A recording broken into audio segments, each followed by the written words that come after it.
पिछले पार्ट में हमने देखा था कि ट्रोमाडा बम लेकर पायान को तबाह करने निकल चुका था। रही बात ट्रोवर की, तो वो एक टुकड़ी लेकर बाबा और उसके लोगों को खत्म करने के लिए रुकी हुई थी। तभी लॉर्ड हार्लन ने उससे घात कर दिया। अब तक ट्रोवर समझ रही थी कि वो हार्लन को अपने इशारों पर नचा रही है, लेकिन असल में वो खुद उसकी कठपुतली बन चुकी थी। ये बात उसके बर्दाश्त से बाहर हो गई। गुस्से में उसने हार्लन की गर्दन पर चाकू रखकर कहा, तुमने मुझे धोखा देकर आफत मोल ली है। अब हम पेंसा को नेस्तनाबूद करने वाले हैं। रोक सको तो रोक लो। फिर क्या था, हार्लन ने उसे हमेशा के लिए चुप करा दिया। साथ ही साथ उसके सैनिकों को भी खत्म करवा दिया। दोनों की प्रेम लीला यहीं समाप्त हो गई और ट्रोवर की लाश को बिना किसी को भनक लगे वापस उसके घर भेज दिया गया, ताकि किसी को पता न चले कि उसको किसने मारा। इधर रेंजर सारे शवों को टटोल चुका था, लेकिन उनमें ट्रोमाडा की लाश नहीं थी। तुरंत गोदाम चेक किया गया तो पता चला कि वहां से सारे बम गायब थे। वे समझ गए कि ट्रोमाडा उन बमों को लेकर भाग गया है और उनका इस्तेमाल वो पेंसा पर करेगा। इसीलिए किसी भी तरह उन्हें ट्रोमाडा से पहले पेंसा पहुंचकर रानी को आगाह करना था। एक शॉर्टकट रास्ता तो था, लेकिन उस रास्ते पर नरभक्षी रहते थे। बचपन में बाबा ने उनकी कहानियां सुनी थी, ऐसे लोग जो अपने ही जैसे इंसानों का शिकार करके खाते थे। लेकिन इसमें कितनी सच्चाई है ये उसे नहीं पता था। इसकी परवाह किए बिना जेरलाम रेल के बच्चों को शार्लेट के जिम्मे सौंपकर वे उसी रास्ते पर निकल पड़े। काफी दूर तक चलने के बाद भी उन्हें भनक तक नहीं लगी कि वे गिर चुके हैं। अचानक उन पर हमला हो गया। नरभक्षियों का एक पूरा दल उन पर टूट पड़ा और जंग छिड़ गई।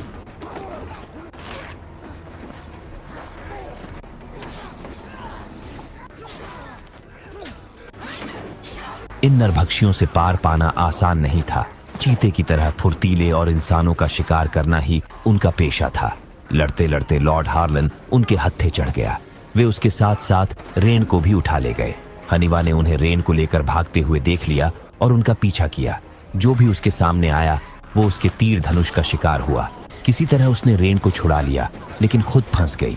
रेन को छोड़कर नरभक्षी उसे दबोच ले गए। बाबा उसकी चीख सुन उस ओर दौड़ा तो रेन ने सारा हाल कह सुनाया। रेंजर ने भी उस नरभक्षी कबीले के बारे में सुना था और ये भी कि वे अपने शिकार को जिंदा रखते हैं ताकि उनका मांस सड़ न जाए। इसलिए उम्मीद थी कि किस्मत अच्छी रही तो हनीवा और हार्लन अब भी जिंदा होंगे। फिर क्या था, वे कोफून को पेंसा भेजकर हनीवा की तलाश में निकल पड़े। लेकिन अफसोस, उन्हें कोई सुराग नहीं मिला। चूंकि वे नरभक्षी शिकारी थे, इसलिए उन्हें पकड़ने का एक ही तरीका था, खुद उनका चारा बनना। दूसरी तरफ ट्रोमाडा सेना लेकर पेंसा के काफी करीब पहुंच चुका था। तभी अचानक रानी सिबेत के विच फाइंडर्स ने उन्हें चारों ओर से घेर लिया। दरअसल उन्हें ट्रोमाडा की सेना के आने की खबर पहले ही गुप्तचरों से मिल चुकी थी। ट्रोमाडा के पास बचने का कोई विकल्प नहीं था, इसलिए उसने रानी के सामने घुटने टेक दिए। लेकिन रानी ने उसे खत्म नहीं किया, बल्कि उसे बंदी बनाकर पेंसा के और करीब ले गई। इधर पेंसा में विच फाइंडर्स का आतंक दिन ब दिन बढ़ता जा रहा था। अब तक वे दर्जनों लोगों को मौत के घाट उतार चुके थे। रानी मागरा किसी भी सूरत में उन्हें बख्शने वाली नहीं थी। वह सीधे उस लोहार की दुकान पर पहुंची जिसने विच फाइंडर्स को हथियार बनाकर दिए थे। रानी ने जबरन उससे उनका ठिकाना पूछना चाहा, लेकिन लोहार ने एक न सुनी। इस पर रानी ने उसकी एक उंगली काट दी और जैसे ही उसने उसका अंगूठा काटने की धमकी दी, लोहार ने सब कुछ उगल दिया। विच फाइंडर्स ने अपना ठिकाना पुराने मंदिर में बना रखा था।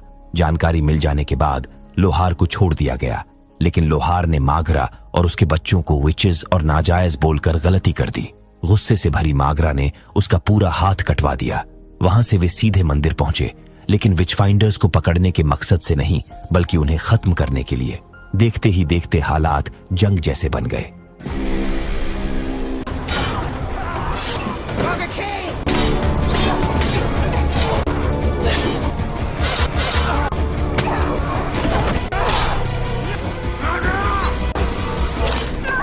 काफी देर तक भीषण लड़ाई चली और आखिरकार रानी और उसके लोगों ने सबको मौत के घाट उतार दिया। एक घायल विच फाइंडर से मागरा ने पूछा कि उसके बाकी साथी कहाँ हैं। तब पता चला कि अब वे क्वीन सिबेत के साथ थे और उसकी सेवा में लगे हुए थे। लेकिन वे फिलहाल कहाँ हैं और उनका अगला प्लान क्या है, इस बारे में उस विच फाइंडर ने कुछ भी नहीं बताया। इसलिए वे उसे मरता हुआ छोड़ गए, जबकि वो मौत के लिए गिड़गिड़ाता रह गया। इधर हनीवा और हार्लन अब भी जिंदा थे और दोनों को एक ही घर के अंदर बांध कर रखा गया था। उसी घर में कई नरभक्षी शिकारी भी मौजूद थे जो मांस भूज कर खाने का इंतजाम कर रहे थे। वहां का नजारा देख हनीवा के फेफड़े सिकुड़ गए, क्योंकि कब उन दोनों का नंबर आ जाए कुछ कहा नहीं जा सकता था। डर के मारे वो छटपटाई, हाथ पैर खोलने की कोशिश की, लेकिन कुछ हासिल नहीं हुआ। तभी उसकी नजर हार्लन के पीछे पड़े एक कांच के टुकड़े पर गई। शायद वही उनकी रस्सी काटने में मदद कर सकता था। हार्लन ने अंदाजे से उसे टटोलना शुरू किया, लेकिन उनकी खुसुर फुसुर नरभक्षियों ने सुन ली और उन्हें अलग कर दिया गया। दूसरी तरफ रानी सिबेत ने ट्रोमाड़ा को रिहा कर अपनी असली मंशा जाहिर कर दी। दरअसल वो पहले ही ट्रोमाड़ा के बमों की ताकत के किस्से सुन चुकी थी। उसी के भरोसे पर वो सिर्फ मुट्ठी भर सैनिक लेकर पायान पर हमला करने निकला था। रानी ने ट्रोमाड़ा को अपनी जान बचाने का एक मौका दिया, लेकिन इसके लिए उसे विचफाइंडर्स के साथ मिलकर पायान पर कब्जा करने में मदद करनी होगी। लेकिन ट्रोमाड़ा समझ नहीं पा रहा था कि अगर वो रानी के लिए लड़े तो उसके अपने राज्य को क्या फायदा होगा। तभी रानी ने अपने तरीके से सौदा पेश किया। वो उससे शादी करके उसे राजा बना देगी और साथ ही ट्रिवॉन्टिस को अपने यहाँ बम बनाने की छूट देगी, जिससे वे पायान से आगे जितने भी राज्य होंगे उन पर कब्जा कर सकेंगे। दुश्मन देश से रिश्ता जोड़ने वाली इस बात पर लूसियन बौखला उठा, तो रानी ने बड़ी चतुराई से उसे भी खत्म कर दिया। उधर बाबा और उसके लोगों ने नरभक्षियों को अपनी ओर खींचने के लिए एक तरकीब लगाई। उन्होंने धुआं किया, जिसकी गंध सूंघकर नरभक्षी वहां आ पहुंचे, लेकिन शिकार करने के बजाय खुद शिकार हो गए। हालांकि उन्हें जानबूझकर घायल कर भागने दिया गया ताकि उनका पीछा करके उनके ठिकाने तक पहुंचा जा सके। बाबा ने एक का हाथ काट दिया और उसी का पीछा करते हुए उनके ठिकाने तक पहुंच गया। घायल नरभक्षी जैसे ही ठिकाने के बाहर पहुंचा, उसने अपने साथियों को आवाज लगाई। तभी एक नरभक्षी उसकी मदद को आया, लेकिन बाबा उस पर टूट पड़ा और दोनों के बीच घमासान जंग छिड़ गई। इधर हार्लन को जैसे ही मौका मिला, उसने कांच के टुकड़े से अपने हाथों की रस्सी काट डाली और हनीवा को बीच में छोड़कर भाग गया। हनीवा डर से सहम गई और इसी घबराहट में गलती कर बैठी, मगर ये सब हार्लन की चाल का हिस्सा था। वो चाहता था कि हनीवा पैनिक होकर कोई चूक करे। तभी एक नरभक्षी हनीवा को सबक सिखाने आगे बढ़ा, लेकिन हार्लन पहले से ही तैयार बैठा था। उसने हमला तो किया, मगर डंडे का असर नरभक्षी पर नहीं हुआ, उल्टा हार्लन की जान पर आफत बन गई। उधर बाबा का भी यही हाल था। ये नरभक्षी आम इंसानों से कहीं ज्यादा ताकतवर थे, लेकिन बाबा ने सूझबूझ दिखाई। उसने किसी तरह उस नरभक्षी को पटका और उसके हाथ कसकर जकड़ दिए। फिर जो किया वो किसी ने सोचा भी नहीं था। बाबा ने उसके सीने में हाथ डालकर पसलियां तोड़ मरोड़ डाली और क्षण भर में उसकी कहानी खत्म कर दी। इधर हार्लन ने भी किसी तरह उस नरभक्षी को ढेर कर दिया, लेकिन वो भी लहूलुहान हो चुका था। घाव इतना गहरा था कि उसके बचने की संभावना न के बराबर थी। हार्लन ने खुद फैसला किया कि वे सब उसे यहीं छोड़कर चले जाएं, क्योंकि समय पर पेंसा लौटना बहुत जरूरी था। अगर नरभक्षी शिकार से लौट आए तो वे फिर मुश्किल में पड़ सकते थे, लेकिन हनीवा किसी भी सूरत में हार्लन को छोड़कर जाने को तैयार नहीं थी। तब हार्लन ने उसे समझाया कि यही सबसे सही है। उसने मागरा को देने के लिए एक चाबी भी थमा दी और कहा कि जब कोई रास्ता न बचे तो यही चाबी उनके काम आएगी। हार्लन की एक और इच्छा थी, हनीवा जब भी किसी से उसकी कहानी सुनाए तो थोड़ा बढ़ा चढ़ाकर सुनाए। हनीवा ने वादा किया, जिसके बाद वे सफर पर निकल पड़े। कुछ देर बाद हार्लन की मृत लेकर पेंसा पहुंचने से पहले ही पकड़ा गया। बीच रास्ते में ही रानी के सैनिकों ने उसे बंदी बना लिया। इस बीच रानी की तैयारियां पूरी हो चुकी थीं और वो जब चाहे पेंसा पर बमों की बारिश करने के लिए तैयार थी। दूसरी तरफ टैमैक्टी जून की रणनीति थी कि वे बमों को शहर के अंदर घुसने ही नहीं देंगे, लेकिन उन्हें ये पता नहीं था कि ट्रोमाड़ा अपने साथ दूर से बम फेंकने वाली मशीन भी लाया है। अगले ही पल उन मशीनों में बम लौटकर पेंसा पर दाग दिए गए। उधर बाबा और बाकी लोग भी पेंसा लौट आए थे। जैसे ही शहर पर बम गिरने शुरू हुए, हर ओर तबाही मच गई। टैमैक्टी जून और मागरा उन बमों से बाल बाल बचे। अब शहर छोड़ने के अलावा कोई दूसरा रास्ता नहीं बचा था। सभी लोग महल छोड़कर बाहर भागने लगे। ऐसे हालात में मागरा अंदर गई ताकि सिबेत के बेटे को बचा सके, जबकि दुष्ट सिबेत को उससे कोई मतलब नहीं था। वो तो एक के बाद एक बम बरसवाती जा रही थी। महल पर भी एक बम गिरा, जिसमें मागरा और बाकी लोग फंस गए। हालांकि किसी तरह उन्हें बचा लिया गया। उधर दुष्ट रानी ने कोफून से उत्सुकता से पेंसा की हालत के बारे में पूछा। कोफून ने गुस्से में कहा, तुमने अपने ही बेटे पर बम गिरा दिया, आखिर किस किस्म की मां हो तुम। लेकिन रानी ने इसकी जिम्मेदारी खुद पर लेने के बजाय मागरा पर डाल दी। उसने कुछ देर के लिए हमला रुकवाया, क्योंकि उसे पूरा यकीन था कि मागरा शहर की तबाही से बचने के लिए तख्त छोड़ना पसंद करेगी और जल्द ही उसकी तरफ से खबर आएगी। लेकिन मागरा ने दूसरा रास्ता अपनाया। वे शहर के सारे लोगों को लेकर पीछे के रास्ते से निकलने का प्लान बनाए, लेकिन दुश्मनों ने उन्हें दोनों तरफ से घेर रखा था। अब या तो वो सरेंडर करे या फिर मरे। तभी मागरा को हार्लन का ख्याल आया। वो लड़ाई लड़ने और सेना का इंतजाम करने के लिए सही इंसान था। जिस पर हनीवा ने बताया कि उसे बचाने की कोशिश में हार्लन मारे गए। जो थोड़ी बहुत जीत की उम्मीद बची थी अब वो भी खत्म हो गई। तभी हनीवा को हार्लन की दी हुई चाबी याद आई। हार्लन ने मरने से पहले कहा था कि ये चाबी हार की सूरत में काम आएगी, लेकिन आखिर इस चाबी में ऐसा क्या था? इतने में कोफुन लौट आया। दरअसल सिबत ने उसके जरिए मगहरा को संदेश भेजा था। उसमें साफ कहा गया था कि मगहरा गद्दी छोड़कर आत्मसमर्पण कर दे। इसके लिए उसे अकेले रानी के कैंप तक आना होगा। ये उसकी शर्तें थीं, जिन्हें न मानने पर वो पेंसा और उसमें रहने वाले लोगों को राख कर देगी। मागरा ने जरा भी देर नहीं लगाई और आत्मसमर्पण के लिए तैयार हो गई। लेकिन जैसे ही वो सिबत के सामने घुटने टेकने निकलने वाली थी, उसे पैनिक अटैक आया और वो बेहोश हो गई। होश में आने पर बाबा ने उसे जाने से रोक दिया, क्योंकि मागरा की मौत से भी हालात नहीं बदलने वाले थे। तभी मागरा को हार्लन की चाबी याद आई। एक एक करके महल के सारे संदूक खोले गए, लेकिन चाबी किसी में फिट नहीं हुई। आखिरकार मागरा के बेडरूम में एक छोटा बॉक्स मिला, जिसका ताला इस चाबी से खुला। बॉक्स में एक नक्शा रखा था। ये नक्शा पेंसा का था और इसमें सबसे बड़ा राज छुपा था। इसमें शहर के अंदर मौजूद टनलों का भी जिक्र था, वो गुप्त सुरंगें जिनका इस्तेमाल तस्करी के लिए किया जाता था। फिर क्या था, वे टनलों की खोजबीन शुरू कर दिए। उधर काफी देर बीत जाने पर भी जब कोई हल नहीं निकला तो त्रोमाडा को शक होने लगा। उसने रानी के सामने इच्छा जताई कि अब पेंसा को पूरी तरह नेस्तनाबूद कर देना चाहिए, जिस पर रानी ने उसे समझाया कि इसमें उनका ही नुकसान है। पूरे पेयन पर कब्जा करने के लिए उन्हें कई और युद्ध लड़ने पड़ेंगे, लेकिन अगर मागरा खुद अपनी मर्जी से तख्त उनके हवाले कर दे तो ये मुश्किल बहुत आसान हो जाएगी। त्रोमाडा को काबू में करने के लिए दुष्ट रानी ने सामदाम, दंड भेद सब कुछ आजमा लिया और आखिरकार वो इसमें कामयाब भी हुई। इधर रेन और हनीवा नक्शे के मुताबिक टनल के पास पहुंच चुकी थीं, लेकिन वहां उन्हें कोई टनल नहीं मिला।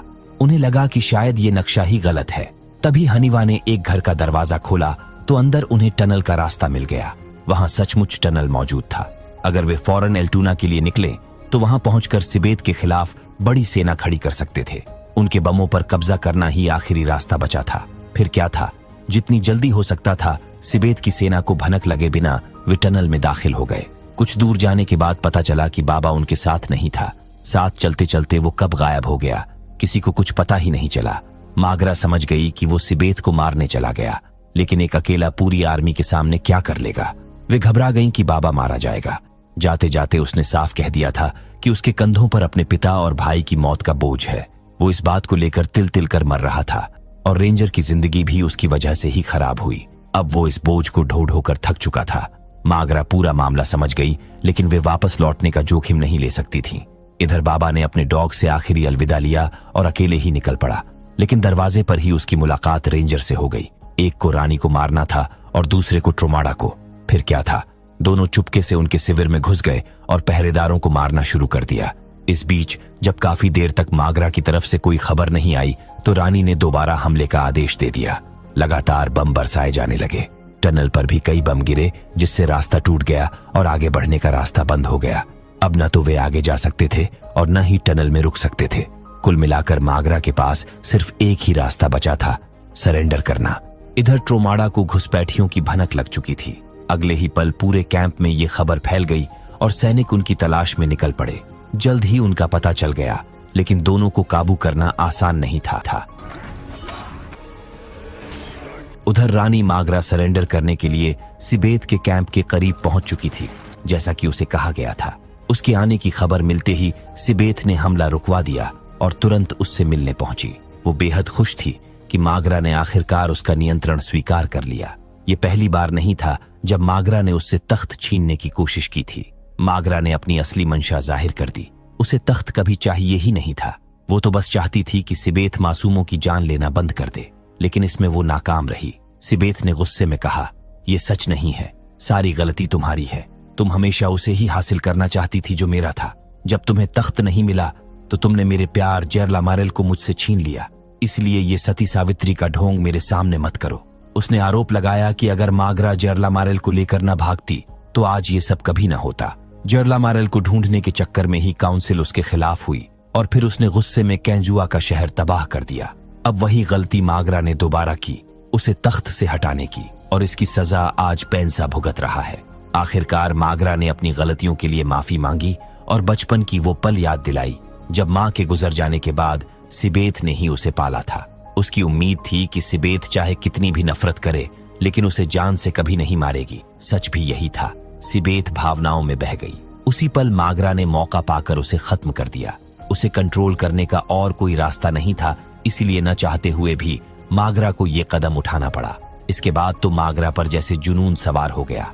वो और तमाकती जुन दुश्मनों पर कहर बनकर टूट पड़े। उधर त्रोमाडा की हालत पतली हो गई और उसने बेकाबू होकर तुरंत हमला शुरू करने का आदेश दे दिया।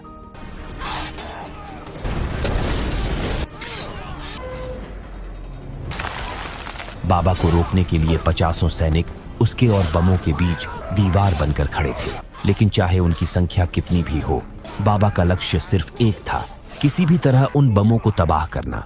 हालांकि उससे पहले ही त्रोमाडा ने उस पर बम फेंककर गंभीर रूप से घायल कर दिया। हनीवा और कोफून ने लाख कोशिश की लेकिन वो बाबा तक पहुंच ही नहीं पाए। इस बीच त्रोमाडा ने कसम खाई कि इस बार वो अपनी पुरानी गलती नहीं दोहराएगा। उसने बाबा को पूरी तरह खत्म करने के लिए फिर से बम उठाया, लेकिन ठीक उसी वक्त रेंजर उस पर टूट पड़ा। नतीजा ये हुआ कि त्रोमाडा के अपने ही बम ने उसकी जान ले ली और रेंजर ने उसकी कहानी हमेशा के लिए खत्म कर दी। मगर त्रोमाडा के मरने के बाद भी पेंसा पर बम बरसना बंद नहीं हुआ। तभी अचानक बाबा होश में आया और हनीवा को चेतावनी दी कि वो उसके पास न आए, बस दूर से तीर कमान से उसे कवर करती रहे।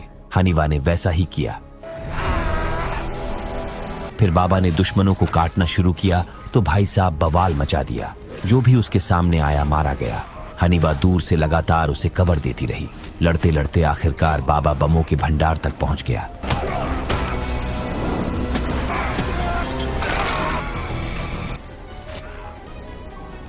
उसने गहरी सांस ली, अपने बीते सुनहरे पलों को याद किया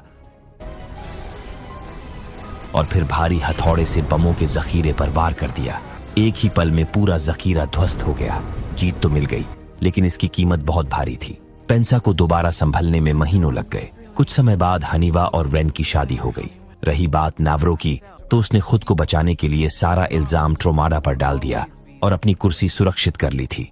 आखिरकार उसने शांति समझौते को भी बहाल करने पर हामी भर दी। अब पेंसा पर किसी भी तरह का खतरा नहीं बचा था। सब कुछ ठीक था, लेकिन मागरा को एक कमी हमेशा खलती रही, बाबा की, जिस पर तमाकती जुन ने साफ कहा कि जिंदगी जैसी भी गुजरे, मौत शानदार होनी चाहिए। और बाबा ने ये सम्मान बखूबी कमाया। वो एक योद्धा था और योद्धा की तरह ही मरा। रही बात उसके दोस्त रेंजर की, तो मागरा चाहती थी कि वो और उसकी पत्नी पेंसा में ही बस जाएं, लेकिन उन्हें भीड़ भाड़ पसंद नहीं थी, इसलिए वे वापस पहाड़ों की ओर लौट गए। एक रोज शार्लोट पेंसा लौटी एक नक्शे के साथ।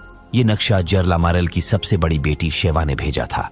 इसमें एक ऐसे ठिकाने का जिक्र था जहां ज्ञान का विशाल भंडार छिपा हुआ था। हनीवा जानती थी कि उसकी माँ उसे कहीं जाने नहीं देगी। एक सुबह मागरा को उसका संदेश मिला। हनीवा और रेन ज्ञान की तलाश में सफर पर निकल चुके थे। महीनों की तलाश के बाद आखिरकार उन्होंने वो ठिकाना खोज निकाला जहां ज्ञान का खजाना मौजूद था। वहां सारे दृष्टि प्राप्त लोग थे जो अपने पूर्वजों की धरोहर को संभालकर दुनिया को बेहतर बनाने की मुहिम में जुटे थे। तो दोस्तों, यही थी कहानी सी सीरीज की। इस सफर का यही अंत है और आगे इसका कोई नया सीजन देखने को नहीं मिलेगा।